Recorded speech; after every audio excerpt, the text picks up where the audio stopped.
Dear students, college education online teaching में आपका स्वागत है। मैं Shaivendra Kumar Vyas, assistant professor public administration, SBP government college Dungarpur. आज का हमारा टॉपिक है मंत्रिपरिषद, द काउंसिल ऑफ मिनिस्टर्स। तो देखिए, संघीय स्तर पर जिस प्रकार से प्रधानमंत्री और उनकी मंत्रिपरिषद होती है, ठीक इसी प्रकार से राज्य शासन स्तर पर भी मुख्यमंत्री और उनकी मंत्रिपरिषद होती है। भारत के अंतर्गत संसदीय शासन व्यवस्था है और इस संसदीय शासन व्यवस्था के अंतर्गत दो प्रकार की कार्यपालिकाएं होती हैं। एक संवैधानिक कार्यपालिका अर्थात संवैधानिक प्रमुख के रूप में, दूसरी वास्तविक कार्यपालिका। संघ स्तर पर देखते हैं तो राष्ट्रपति संवैधानिक प्रमुख हैं और प्रधानमंत्री उनकी मंत्रिपरिषद वास्तविक कार्यपालिका हैं। ठीक इसी प्रकार से राज्य स्तर पर राज्यपाल एक संवैधानिक प्रमुख हैं, जबकि मुख्यमंत्री उनकी जो मंत्रिपरिषद है वो राज्य की वास्तविक सत्ता प्राप्त कार्यपालिका है। तो देखिए, मंत्रिपरिषद का गठन है वो किस प्रकार से होता है। तो सबसे पहले संविधान में जो प्रावधान दे रखा है, संवैधानिक जो व्यवस्था कर रखी है उसको देखते हैं। तो संविधान के अनुच्छेद 163 के अनुसार देखा जाए तो राज्यपाल को सहायता और परामर्श देने के लिए मंत्रिपरिषद होती है, जिसका मुखिया मुख्यमंत्री होता है। यानी राज्यपाल महोदय को सहायता और परामर्श देने के लिए एक मंत्रिपरिषद है, जिसका मुखिया है वो मुख्यमंत्री होता है। मुख्यमंत्री की जो नियुक्ति है ये राज्यपाल के द्वारा होती है और अन्य मंत्रियों की भी नियुक्ति है वो राज्यपाल महोदय के द्वारा ही की जाती है। लेकिन राज्यपाल महोदय अन्य मंत्रियों की जब नियुक्ति करते हैं तो मुख्यमंत्री के परामर्श पर ही करते हैं। अब मंत्रिपरिषद के अंतर्गत मंत्री हैं, उनके 4 स्तर बताए गए हैं। पहला स्तर है कैबिनेट मंत्री, दूसरा है राज्य मंत्री, तीसरा है उप मंत्री और चौथा माना जाता है संसदीय सचिव। तो सबसे पहले देखिए, कैबिनेट जो मंत्री हैं वो कौन होते हैं। सामान्य रूप से महत्वपूर्ण, संवेदनशील और बड़े आकार के जो विभाग होते हैं, उन विभागों का जो दायित्व है वरिष्ठ, अनुभवी और प्रभावी राजनेताओं को दिया जाता है। और इस प्रकार के विभागों का जो दायित्व निर्वहन करते हैं उन्हें कैबिनेट मंत्री का दर्जा दिया जाता है। कैबिनेट मंत्री के स्तर के बाद में दूसरा स्तर अर्थात दर्जा आता है राज्य मंत्री का। यहाँ देखना है कि राज्य का मतलब प्रांत से नहीं है, बल्कि राज्य का मतलब होता है मध्यम स्तरीय मंत्री से है। राज्य स्तरीय जो मंत्री होते हैं एक स्वतंत्र प्रभार वाले मंत्री होते हैं, यानी इनमें 2 श्रेणी होती है, एक स्वतंत्र प्रभार वाले मंत्री और दूसरे किसी कैबिनेट मंत्री के अंडर में भी रह सकते हैं। तो स्वतंत्र प्रभार वाले जो मंत्री होते हैं उन्हें विभाग विशेष का स्वतंत्र प्रभार दे दिया जाता है। कुछ बड़े जो विभाग हैं जैसे कि कैबिनेट विभाग हैं, इन कैबिनेट विभागों के अंतर्गत कैबिनेट मंत्री की सहायता के रूप में राज्य मंत्री भी होते हैं। तीसरा आता है उप मंत्री। उप मंत्री जो होते हैं ये कैबिनेट मंत्री और राज्य मंत्री की सहायता के लिए एक सहयोगी के रूप में इनको स्थापित किया जाता है। और चौथा आता है संसदीय सचिव।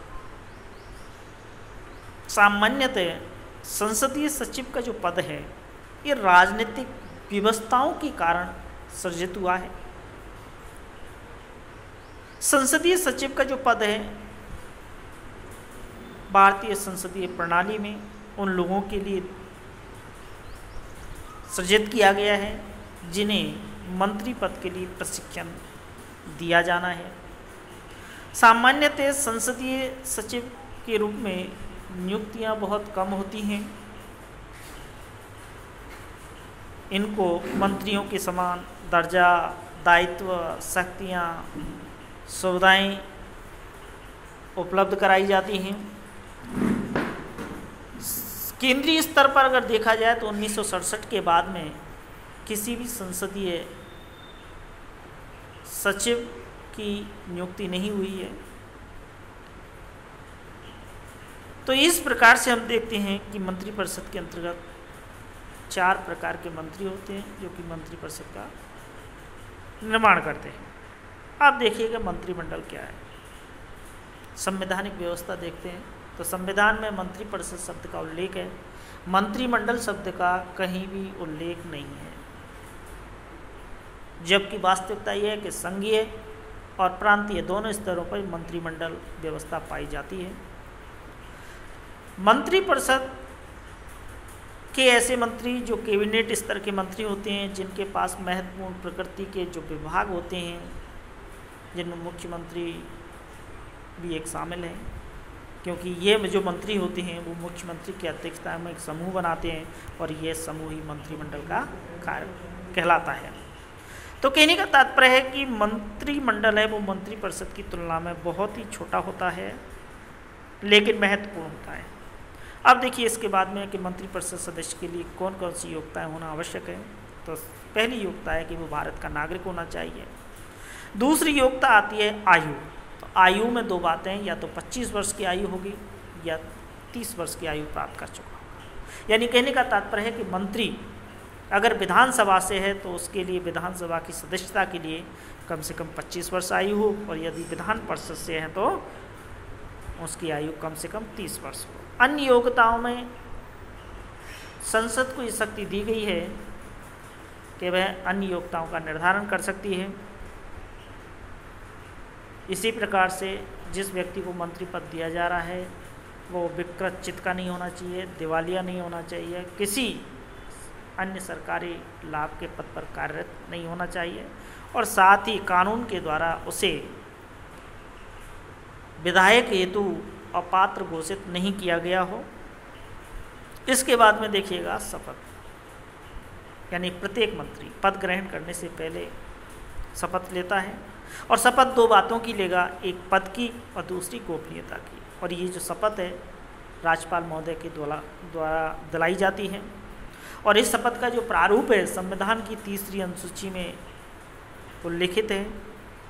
तो इस प्रकार से ये पद ग्रहण करने से पहले पद व गोपनीयता की शपथ लेते हैं। इसके बाद में देखते हैं हम इनका कार्यकाल।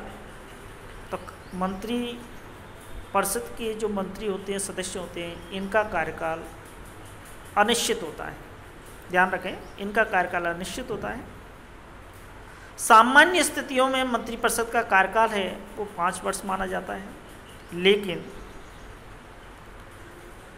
अनुच्छेद 164 के अंतर्गत व्यवस्था दी गई है कि राज्य का मुख्यमंत्री और मंत्रिपरिषद राज्यपाल के प्रसाद पर्यंत कार्य करते हैं, लेकिन राज्यपाल है अपनी इच्छा से किसी मंत्रिपरिषद को बर्खास्त नहीं कर सकते, क्योंकि अनुच्छेद 164 में ही व्यवस्था दी गई है कि मंत्रिपरिषद विधानसभा के प्रति उत्तरदायी है, और जब तक विधानसभा का समर्थन मंत्रिपरिषद को प्राप्त है उसे बर्खास्त नहीं किया जा सकता।